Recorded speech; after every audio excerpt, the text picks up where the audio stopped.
Olá pessoal, eu venho aqui fazer uma exposição um pouco mais longa para vocês, mas que não se pretende também muito demorada nem exaustiva, sobre um livro clássico da filosofia, Kant, Fundamentação da Metafísica dos Costumes.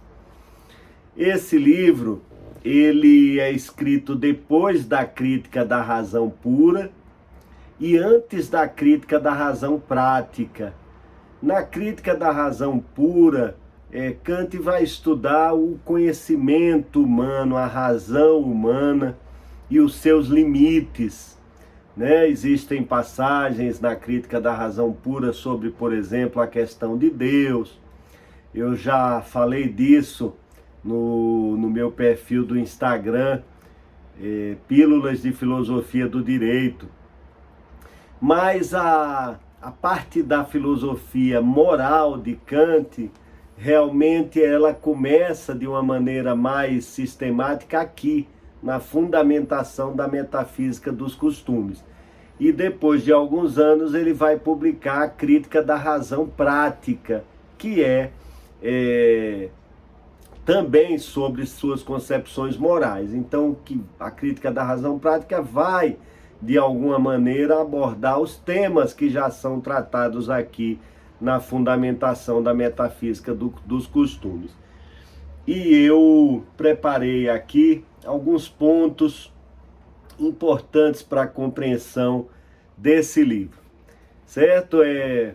Talvez seja a minha última aula aqui no YouTube, nesse ano de 2022, eu estou contente com o canal, já temos mais de 1.500 seguidores, então eu peço a vocês que, se gostarem do conteúdo, que curtam os nossos vídeos, isso é importante para gerar uma maior divulgação. Então curtam os nossos vídeos, se inscrevam no canal e também compartilhem com amigos e conhecidos que tenham interesse por esses temas. Na fundamentação da metafísica dos costumes, Kant vai buscar uma explicação, né? Vai pretender dar um fundamento para a moral. E isso se insere, esse livro é escrito, salvo engano, em 1781, né? E no século XVIII há toda uma discussão sobre o fundamento da moral. Se fala numa oposição entre racionalistas, né, como seria o caso de Kant, racionalista em termos do fundamento da moral, o fundamento da moral é racional, e os sentimentalistas britânicos e escoceses, que vão dizer que o fundamento da moral não é a razão, mas um sentimento de empatia, né? A moral sense, nos dizeres de filósofos como Hutcheson, escocês, como David Hume, como Adam Smith, né, que vão constituir essa corrente do sentimentalismo britânico. Então, Kant escreve nesse contexto dessa discussão, não é qual o fundamento da moral, é a razão, é o sentimento, né? E também ele escreve num momento em que também o utilitarismo está tendo já a sua formulação como uma das principais correntes da filosofia moral. E Kant, ele se opõe ao utilitarismo, não é? Então esse é o contexto da escrita do livro. E aqui a primeira coisa que tenho aqui a falar para vocês é a diferenciação entre imperativos hipotéticos e categóricos. Isso é um ponto central na filosofia moral de Kant. Então, um imperativo hipotético é aquele que diz assim: se eu quero ser médico, eu devo estudar bastante para um vestibular de medicina e fazer a faculdade de medicina, né? Então, isso que é um imperativo hipotético, é um imperativo que ele prevê uma finalidade, então um objetivo, eu quero ser médico, e um meio para atingir aquele objetivo, né? Então, fazer a faculdade é um meio para atingir o meu objetivo de ser médico. Isso é um imperativo hipotético, né?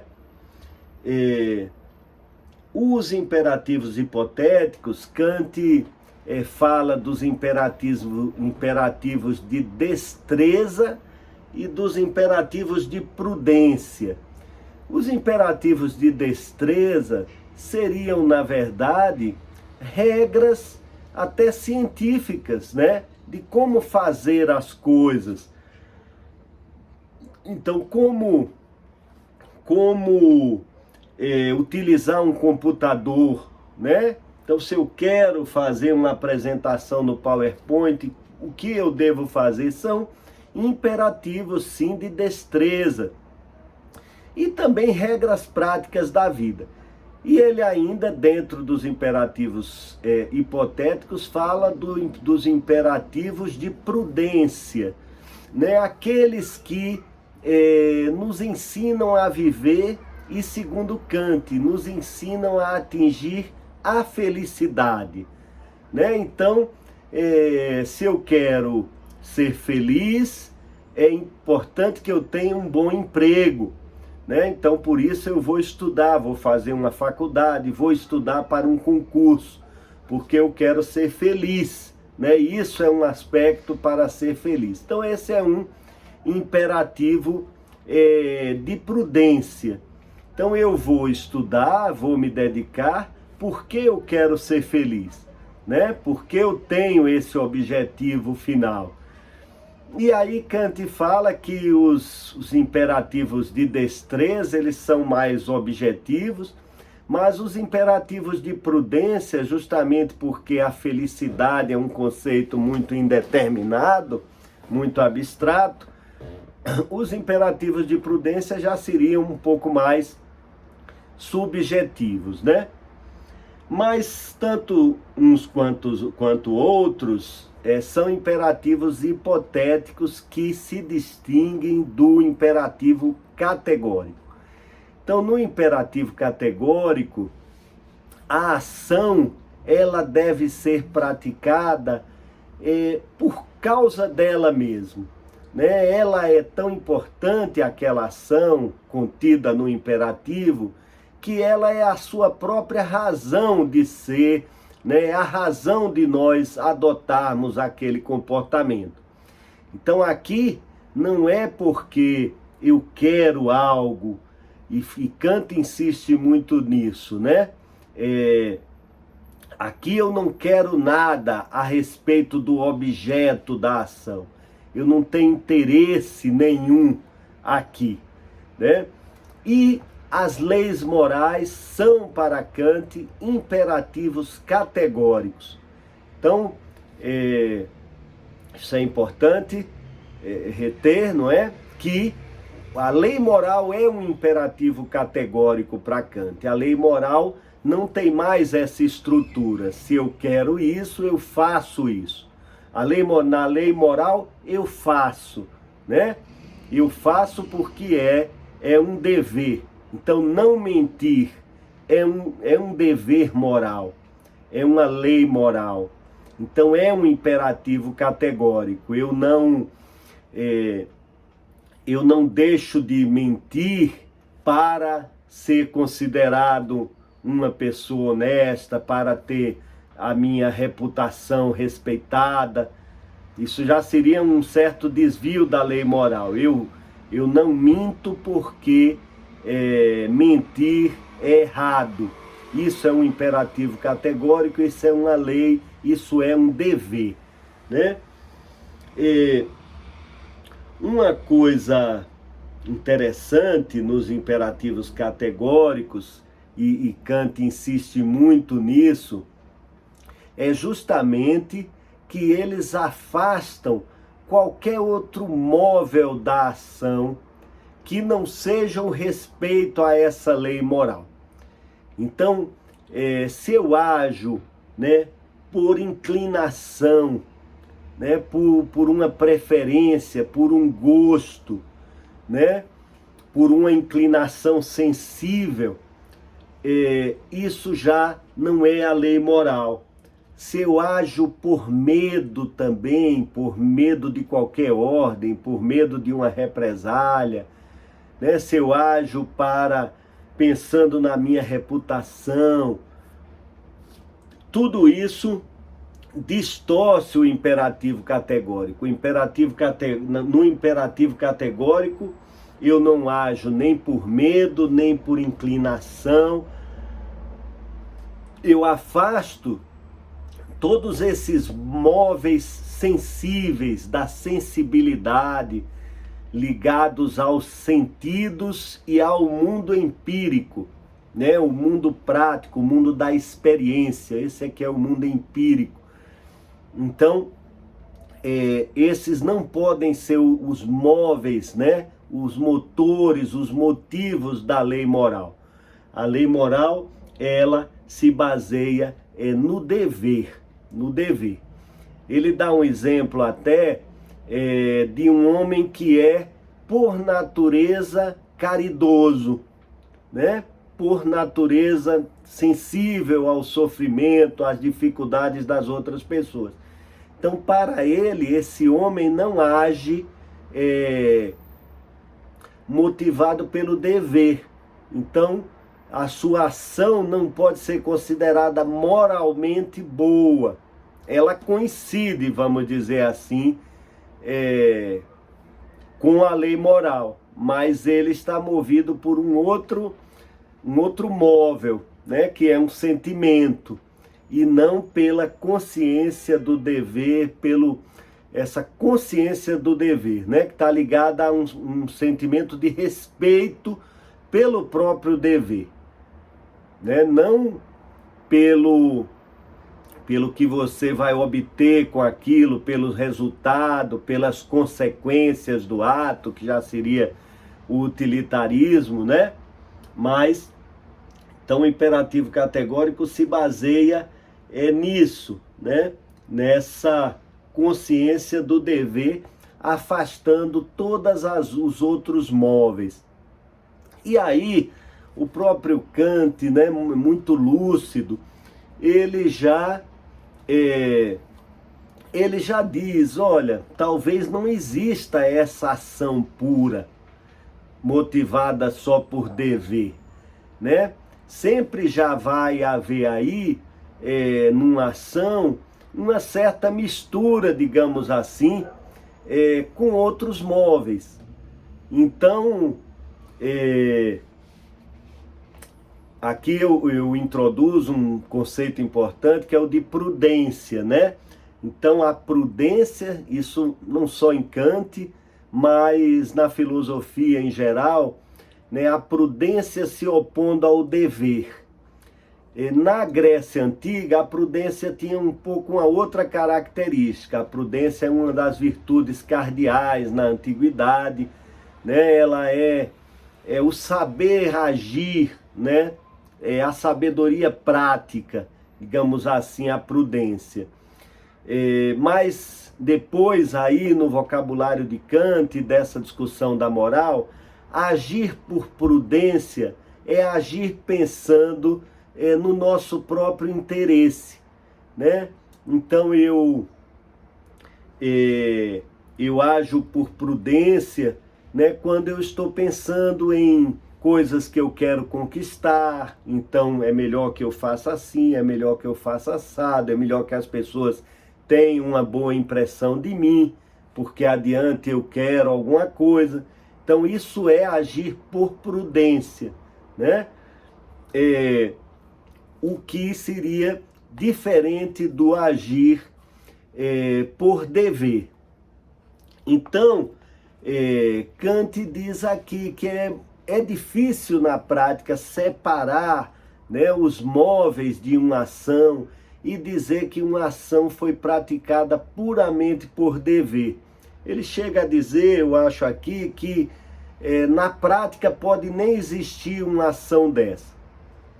Mas que, no entanto, essa é a característica essencial da moral, né?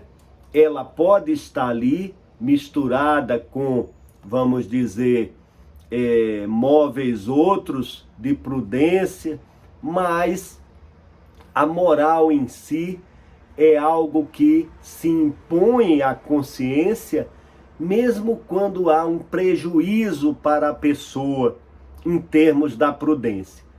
Então, é aí que a moral realmente brilharia com sua essência, quando você faz algo por achar que é o seu dever, né, por ter consciência daquele dever, e aquilo ou não lhe traz benefício nenhum, ou até lhe traz um malefício, um prejuízo prático para você em termos da prudência.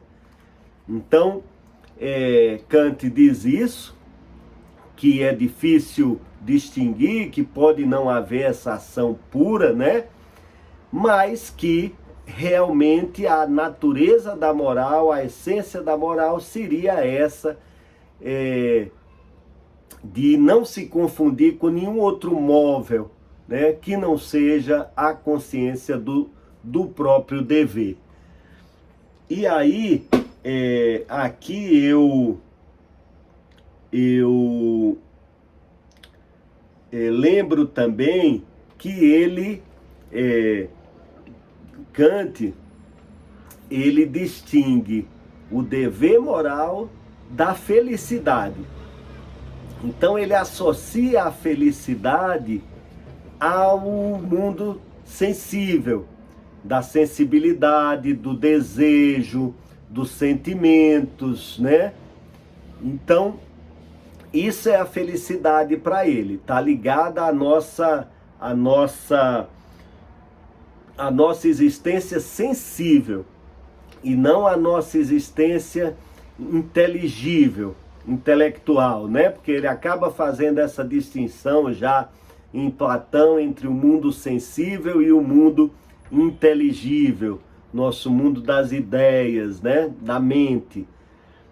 Então a felicidade estaria no âmbito do mundo sensível e a moral, o dever seria algo diverso.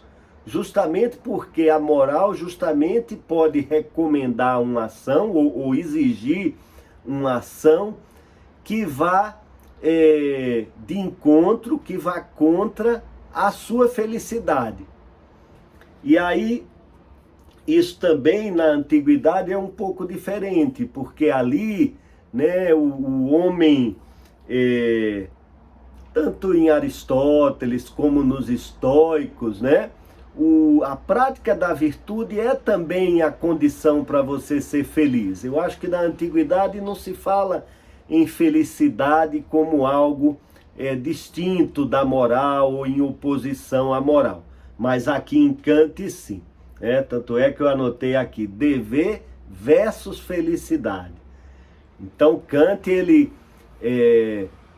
não está comprometido com lhe garantir uma vida feliz, né? Mas está comprometido com estabelecer os fundamentos do que é moralmente exigível. Então isso é uma questão. Voltando a isso, sobre essa confusão dos motivos, né, de uma ação, achei interessante que o próprio Kant coloca isso, ele reconhece que na mesma ação vai haver motivos de prudência, vamos chamar prudenciais e morais misturados, né? Ele já fala disso. E ele fala também de uma coisa meio intuitiva, de que pode ser prudente ser bom, né? Pode ser prudente, pode ser benéfico socialmente e individualmente você ter uma postura moral correta. Então, como separar isso, né? E justamente aqueles britânicos, sentimentalistas britânicos e escoceses que eu mencionei, eles procuram conciliar o autointeresse. Então, Adam Smith, né, ele não é só um economista que defendeu a liberdade do mercado, mas ele também é um filósofo da moral. Escreveu um livro famoso, né, salvo engano, chama Os Sentimentos Morais. Então, eles tentam conciliar o autointeresse, né, o autointeresse, a felicidade, com a moralidade.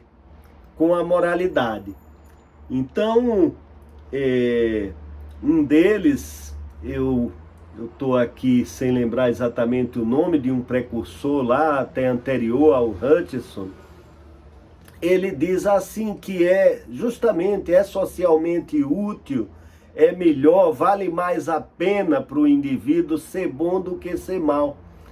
Então, eles já colocam aí vamos dizer, introduzem esse móvel egoísta, digamos assim, ou prudencial, no agir moral, né? E Kant tenta separar isso, né? E ele até reconhece que há uma satisfação em agir bem moralmente, mas não é isso que o indivíduo que age moralmente deve buscar, ou que busca. Isso é uma consequência, né? Mas não é realmente a motivação. E eu anotei aqui, eu tenho um texto num blog antigo meu, o Blogos, em que eu falei de Kant e Freud, né? Porque aí a psicanálise também não vai trabalhar com essas ideias estanques, né? E o meu texto chama Kant e Freud, a moral e o amor.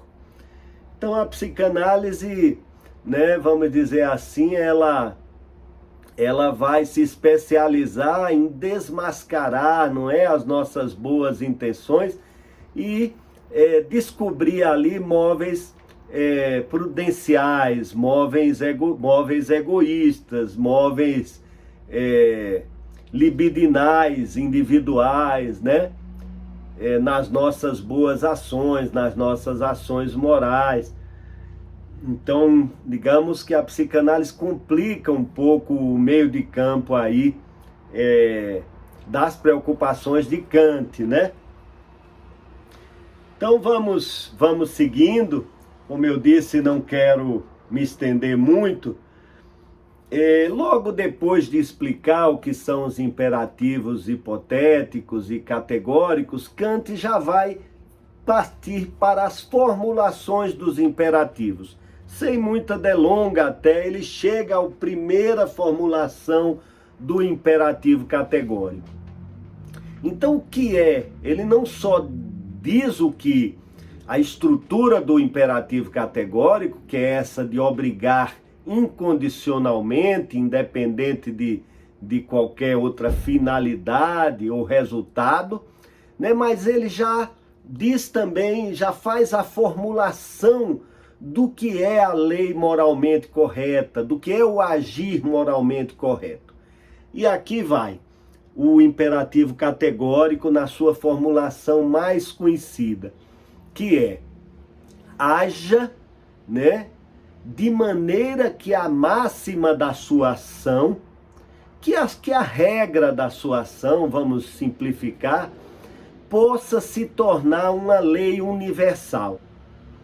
Então você, para saber que a sua ação ela é moralmente correta, você tem que verificar se essa ação sua, se a regra que se extrai dessa ação pode se transformar numa lei universal.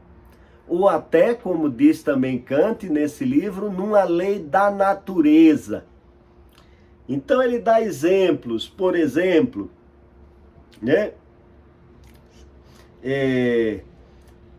Você toma dinheiro emprestado dizendo que vai pagar, já sabendo que você não vai cumprir, né? Então você está, a regra aí da sua a máxima da sua ação está sendo uma mentira, né? É um descumprimento das promessas e etc. Então você pode transformar isso numa lei universal, e aí rapidamente Kant diz que não, porque aí todas as pessoas descumpririam as promessas deixariam de ter um peso, e isso traria, né, um prejuízo para a vida social. Então acaba que o que é a lei universal acaba coincidindo com os grandes postulados da moralidade, não é? Acaba não inovando muito, vamos dizer assim, do ponto de vista prático, o que Kant fala da moralidade. É uma tentativa de explicar e de dar, como ele fala, fundamentos mais sólidos, teóricos, mas como ele diz no início, o homem simples, né, o homem, não sei exatamente qual é o termo que ele usa, mas a pessoa menos educada do ponto de vista formal, né, da educação formal, segundo ele, sabe o que é o certo e o errado. Tem essa mesma faculdade, né, de saber o que é o certo e o errado, né? Então, o imperativo categórico, quando ele faz esse teste da universalização, também acaba desaguando em ideias comuns, da moralidade comum. Então as promessas não podem ser descumpridas, porque isso não pode virar uma lei universal. A lei universal é que as promessas devem ser cumpridas. E aí aqui a gente pode pensar, e sou eu que estou dizendo, ele não fala, a gente pode pensar, né, que o kantismo aqui se encontra de alguma forma com um certo utilitarismo social, né? Não no varejo, mas no macro, né? São leis de funcionamento da sociedade, de convivência humana. Então não deixam de ser leis úteis para a existência social. E com isso elas perderiam esse caráter metafísico, digamos assim, e viria um pouco mais para uma concepção da moralidade mais histórica, de desenvolvimento das sociedades, né? Como diz um autor americano, John Mack, né? Que escreve sobre a metaética, um autor já do século XX, né? Que diz que a moral é um artifício, né? É uma criação das instituições, das sociedades humanas. Mas não é a posição de Kant, né? E agora, já caminhando para aqui as nossas conclusões, né?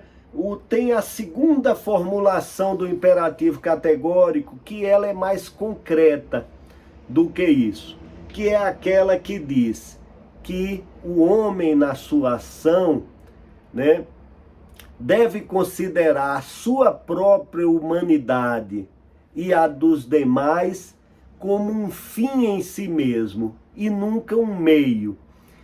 Ou seja, nós não devemos tratar nem a nós mesmos, Kant inclui a própria pessoa nessa formulação, nem aos outros como um meio, mas como um fim. E aí, essa formulação do imperativo categórico está ligada à noção de dignidade da pessoa, né? Da pessoa que não tem um preço, né? Ele fala em preço e em valor, a pessoa tem valor, né? O valor é inestimável, não é passível de troca, né? Não é passível de depreciação. Então essa é a dignidade da pessoa humana, ser tratada. Ele não usa esse termo na tradução que eu li, que é uma tradução de Portugal, edições 70, não usa o termo dignidade da pessoa humana, mas ele usa todo um vocabulário que faz dele, sim, a meu ver, né, uma síntese dos ideais humanistas do iluminismo, né? E um precursor do nosso vocabulário dos direitos humanos, do nosso vocabulário constitucional moderno e contemporâneo. Sim, eu vejo em Kant essa origem de noções que hoje são mais comuns e são importantes, são centrais no Estado contemporâneo, no Estado moderno. Então, ele fala em dignidade, não fala em dignidade da pessoa humana, aqui nessa tradução, e acho que também mesmo no original não era essa a expressão, mas fala em dignidade sim do homem, dignidade da pessoa, que estaria ligada a essa segunda formulação do imperativo categórico de que devemos tratar os outros como um fim em si mesmo e não como um meio, né? Há outras palavras, digamos assim, que são importantes no vocabulário de Kant. E aqui eu lembro um filósofo americano de que gosto muito também, contemporâneo, já falecido, Richard Rorty, né? E Rorty diz em algum momento que a filosofia, o conhecimento em geral, é dominar um vocabulário de alguma coisa, né? Então é uma filosofia de Rorty que não é fundacional, né? Não tem fundamentos metafísicos ou ahistóricos, né? Por isso que ele diz que o conhecimento é dominar um vocabulário, suas conexões. Então, no vocabulário de Kant, eu anotei aqui para vocês, além de dignidade, aparece seguintes palavras, né? Com muita frequência: autonomia da vontade, que né, talvez não usada no mesmo sentido, mas a autonomia da vontade é falada hoje no nosso direito constitucional, né? E Kant fala dessa vontade que é livre, a vontade do homem, que é livre por quê? Justamente porque ela não está completamente determinada pela natureza, pelos nossos instintos, pelas nossas inclinações sensíveis. Então o homem não está completamente determinado por isso, como os animais estão. Então a vontade dele é livre, né? E isso se confunde com mais dois conceitos, né? A autonomia da vontade, a liberdade, que é fundamental em Kant também, essa noção de liberdade, e a de razão.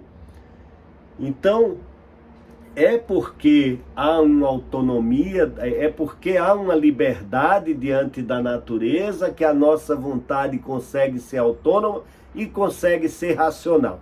Então ele vai trabalhando com esses conceitos assim até levar o leitor a uma certa exaustão, né, na relação entre a autonomia da vontade, liberdade e razão.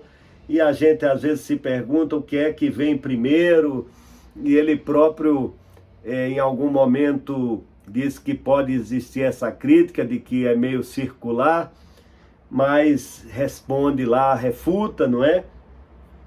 E eu quis justamente frisar esses aspectos do vocabulário de Kant. E agora, para terminar, eu anotei aqui um ponto que eu acabei de mencionar: liberdade e natureza, né?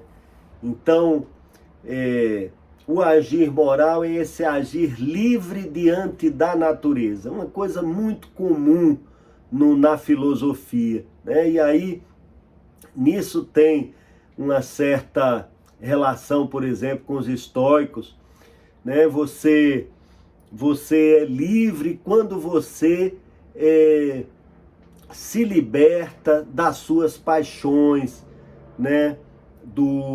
Das suas, que Kant chama de inclinações sensíveis, né? Mas que lá nos estoicos está mais como paixões, né? Sentimentos, sentimentos negativos, emoções negativas como a raiva, né? Então, o trabalho do homem de aperfeiçoamento pessoal e moral é, de alguma forma, superar essa natureza em nós, né? E agir não mais dentro dessa nossa natureza sensível, do mundo sensível, mas agir a partir do mundo inteligível, do mundo racional, que é onde opera a nossa liberdade, né? É o nosso verdadeiro eu, segundo Kant aqui, textualmente. O nosso verdadeiro eu não é o eu do mundo sensível, do mundo natural, embora nós pertençamos também a esse mundo, mas o nosso verdadeiro eu é do mundo inteligível, onde nós conseguimos justamente ser livres, né? Ter a vontade autônoma, ter a vontade racional e agir racionalmente. E agir racionalmente é agir como? Agir de acordo com o imperativo categórico.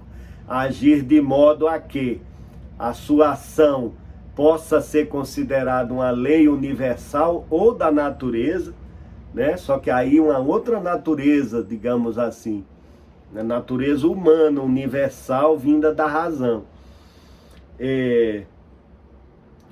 E também que você não sempre trate o outro como um fim em si mesmo, né? E os homens poderiam chegar, Kant usa essa expressão aqui, no reino dos fins, o reino dos fins em si mesmo, que seriam os homens considerados como os fins em si mesmo. Não é vamos dizer assim, um ideal iluminista, né, de libertação das pessoas, de emancipação do homem, muito presente em Kant. Agora, para terminar, realmente, último ponto, na crítica da razão pura, né, Kant fala dos limites do nosso conhecimento. E o limite do nosso conhecimento é justamente a coisa em si, né? Isso é um outro conceito de Kant, a coisa em si. Então eu conheço esse livro pelo seu fenômeno, pelo que meus sentidos conseguem captar desse livro. É um livro laranja, com letras brancas e pretas, um desenho, não é? Uma certa dimensão, certo peso. Então, isso tudo é do mundo fenomênico. É o mundo eu represento o mundo, eu capto, apreendo o mundo, né, através desses meus sentidos, né, que me dão essas informações. Mas eu não tenho acesso à coisa em si, né, o que seria, talvez não o livro em si, mas a matéria em si, né, a ideia de coisa, de um objeto. Então eu não teria realmente acesso, conhecimento disso, né? De alguma forma os nossos sentidos também nos aprisionariam nesses fenômenos. Poderia falar um pouco ainda sobre isso, mas é isso, a coisa em si seria o que é inconcebível, o que está além da nossa razão. E aí Kant discute a questão de Deus, né? Os argumentos ou as provas sobre a existência de Deus. Eu tenho um vídeo no canal sobre isso, aqui no YouTube. Isso tudo está na crítica da razão pura. Mas ele também, no final, ele vai se questionar qual o fundamento desse imperativo categórico, né? De onde ele vem, por que é que a gente obedece a ele. E foi meio surpreendente para mim as últimas páginas, justamente porque ele vai mais uma vez aqui voltar à sua ideia do que é inconcebível, do que está além da nossa razão. Então ele diz, olha, nós chegamos até aqui a uma ideia de que a lei moral é um imperativo categórico que obriga incondicionalmente, independente de condições ou contingências. Então você não pode mentir, você deve cumprir as promessas e outros tantos mandamentos morais. Você deve, pela consciência do dever, você deve agir assim, e com essa ideia de que o seu agir pode se tornar uma lei universal. Esse é o imperativo categórico. Então a gente chega a essa concepção. Agora, qual o fundamento do próprio imperativo categórico? Por que ele existe dessa forma? Kant diz que é inconcebível para a gente, que é um limite da razão, né? Como disse Wittgenstein em algum momento, eu já vi essa citação: a pá bateu na pedra, não é? Uma pessoa cavando um buraco, a pá bateu na pedra, não tem mais para onde ir, né? Não tem mais como ir adiante no fundamento. O fundamento é esse, né? Além disso está o inconcebível, né? Que Kant coloca como inconcebível, né? Ele não explica nem a natureza, nem o imperativo categórico pela ideia de Deus. Mas ele, em relação à moral, ele vai dizer, né, que de alguma forma a existência da moral, do imperativo categórico em nós, isso que nos leva a agir moralmente, poderia nos dar uma esperança quanto a uma vida futura, quanto à existência de Deus. Não é o fundamento, né? Mas, então, nisso ele não estaria de acordo com o personagem de Dostoiévski, que disse: Deus não existe, tudo é permitido. Não. O imperativo categórico se impõe para Kant independente da ideia de Deus, mas abre, né, a essa noção que Kant tem de esperança, né, que é uma esperança, sim, numa vida futura em Deus e até num prêmio para quem foi bom, quem agiu moralmente. Mas, como eu disse, não como fundamento, como a causa do agir moral, mas como algo que pode vir como uma esperança. Então é isso, gente. Obrigado.